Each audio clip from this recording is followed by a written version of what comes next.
Standing by at the NDP headquarters in Vancouver is CTV's Kathy. Kathy, good evening. It's great to see you. So let's just talk about the weather conditions and how much of a dampener they're really putting on people's mind when they have to go out and cast their vote today.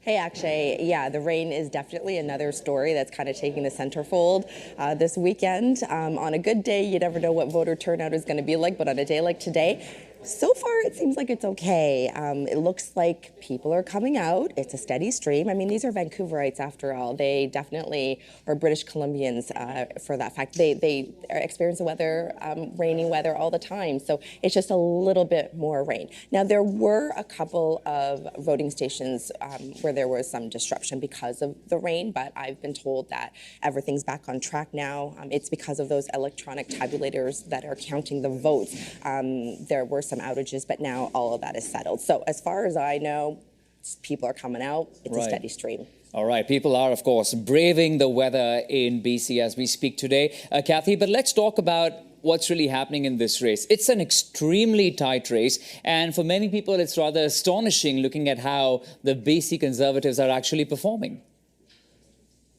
Absolutely, Akshay. As you said, this has been a fringe party for the last 50 years, only garnering fewer than 2% of the popular vote in the last election. So the fact that they've literally catapulted to the position where they're at right now has surprised a lot of people, including political experts, who say that they've never really seen this before. When you're looking at the latest polls that came out last night, it still has the BC NDP in the lead at 44%. It has the BC Conservatives at 41% and the Green Party at 12%. So it is a neck-and-neck race between the BC Conservatives and the NDP. And it's going to be really interesting to see what happens. It's too close right now to really call the race. Is it going to be a majority government? Is it going to be a minority government? Who is going to form government?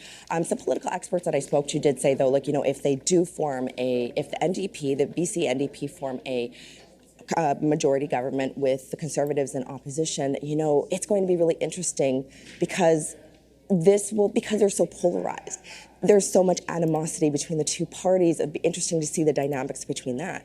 And if it's the opposite and the BC NDP or the BC Conservatives are in the lead, then it's going to be really interesting to see, it's going to be a really big test for leader John Rustad, only because his entire election campaign has been mired in controversy after controversy with not only what he's been saying, but also with other candidates, including one who made Islamophobic remarks, and there have been calls for his resignation. So if he gets elected in, it'll just be really interesting to see how he handles that. Indeed. And Kathy, we know that we'll be talking to you again and again this evening as you're covering this very crucial election in British Columbia. But for the moment, thank you so much for joining us with the very latest of what's happening there with the pulse of the voters in that province. That's CTV's Kathy. Thanks again.